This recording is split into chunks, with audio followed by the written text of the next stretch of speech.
Dahil tila hindi na raw interesado sa trabaho ng kanyang opisina, pwedeng hingi ng ilang mambabatas ang pagbibitiw ni Vice President Sara Duterte.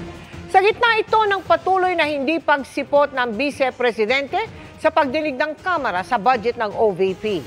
Nakatutok si Maki Pulido. Honorable House Leaders. You're asking her to resign. Kung hindi na po siya interesado sa kanya pong duties and functions as the Vice President, we can ask the Vice President to step down. Mula sa mga bagito ng Kamara, lumabas ang panawagang Sara resign. Kasunod yan ang hindi pagharap ni Vice President Sara Duterte sa deliberasyon ng plenaryo sa budget ng Office of the Vice President.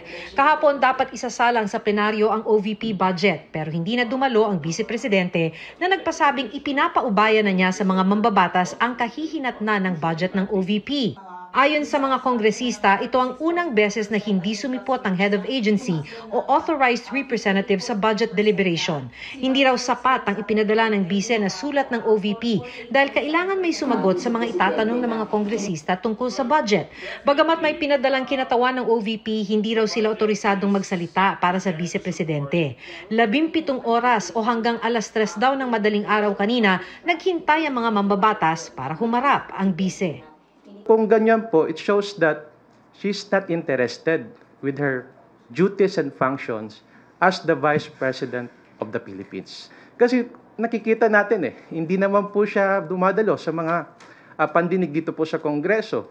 So, ano po ibig sabihin nito?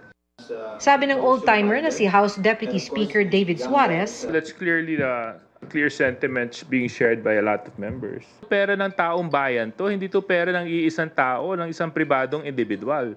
These are funds, these are public funds that have to be properly explained, have to be properly determined how they were used and how they are planned to be utilized for the succeeding year. para sa mga kongresista, ang hindi nito pagsipot ay betrayal of public trust. Pero di raw ito sapat na batayan para sa impeachment. When an official who is supposed to appear before the House and defend his or her budget fails to do so, to an extent, betrayal po of public trust yun. And you have to consider the degree of the public trust that has been betrayed. But just to be purely technically po, it is in a way betrayal of public trust. But whether it would amount to impeachment, masyadong malayo naman po yun. Sinusubukan pa naming kunan ng pahayag si Vice President Duterte at ang OVP. Huling araw na ng sesyon ng Kongreso bukas. Kung di na talaga sila siputin, pag-uusapan ng mga miyembro ng Kamara ang kanilang susunod na hakbang. Kung meron pong mga ganito na ahensya ng gobyerno, well, definitely, hindi po kami papaapekto. Dahil it is our constitutional mandate to pass the budget on time. Para sa GMA Integrated News, Maki Pulido, nakatutok, 24 oras. Nilinaw naman ng Office of the Vice President na hindi nila pinaghintay ang mga kongresista ng 17 oras. Tinawag pa nila itong fake news.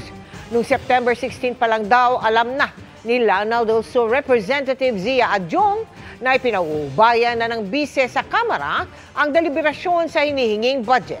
Nakasaad daw ito sa sulat ng OVP sa mambabatas. Sa pahayag ng OVP, wala namang naging tugon tungkol sa pagsabi ng ilang mambabatas na tila hindi na interesado sa trabaho ang Vice Presidente at sa posible nilang paghiling ng kanyang pagbibitiw.